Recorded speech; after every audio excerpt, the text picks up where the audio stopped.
Ayan, ito sa bundok. Ayan,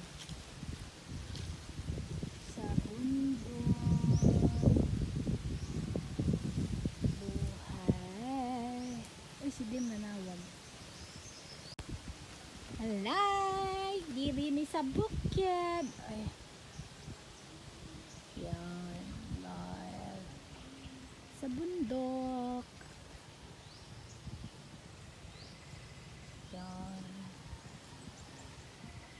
Dito, taga-akyat lang kami dati. Akyat-akyat ni.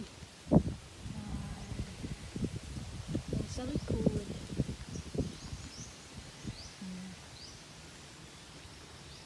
Ah.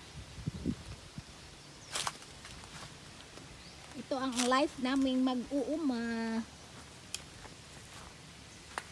Yan. Uy.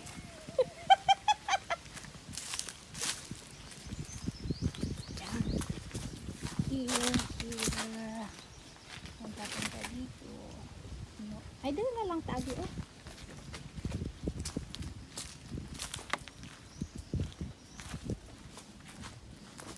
Yan. Kami. Buangit kayong taga Disitek, agray. Ayan. Kami. Yan doon. Sa kaunting sa maliit namin niyugan at sagingan. Yan.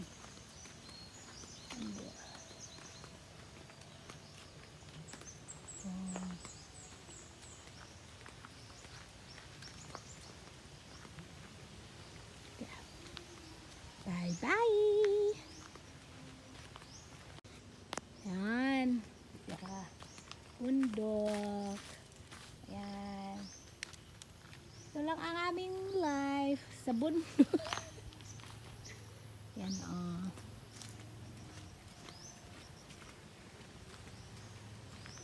Yan hanggang doon yan sa kabila. Hindi na kami pupunta doon. Hanggang dito lang kami. Baka sa tawag ganito yet? Yet? Sa gitong mga tang? Ano na iba na ko? No. Ayan, dito. So, dito na ang boundary namin. Pag nakita na ito, maliit na sapa.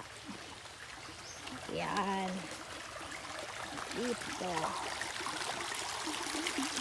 Oopsie. Oops. Ayan. Oh, ayan doon kami sapa. Oh, may bit-bit ng bayabas. Yet! Hi! Hi! Ayan dyan na. At kami. Maliit naming aray ko. Yugan. Bye-bye.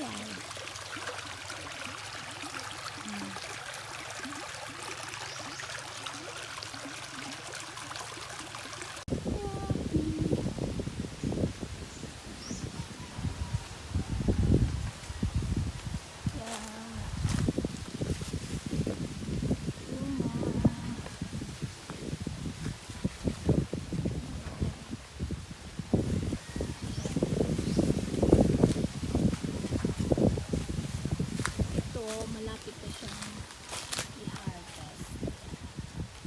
Yung mga lalamang plastic. Malapit na siyang i-harvest.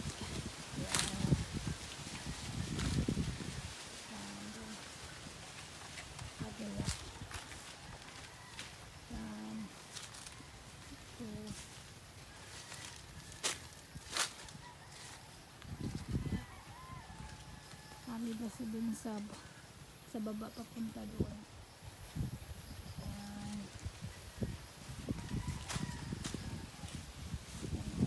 Malapit na siya.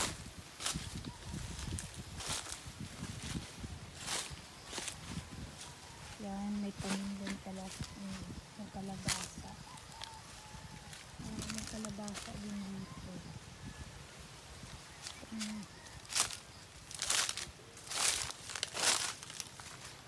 Yan. Marami pa doon sa kabila. Yan.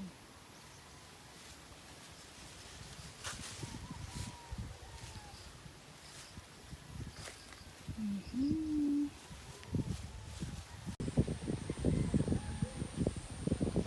Ito din sa isang area na may palaya. Hindi pa siya ngayon. Papa-harvest lang ito. Kaya nandun sa kabila. Yan. And ito po yung solar panel dito. Nice! Solar panel dito sa aming lugar. Ang lakban mo?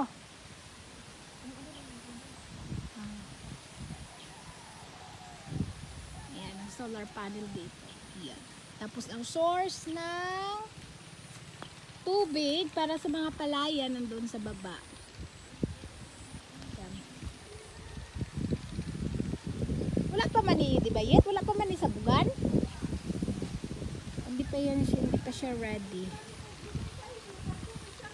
Ayan.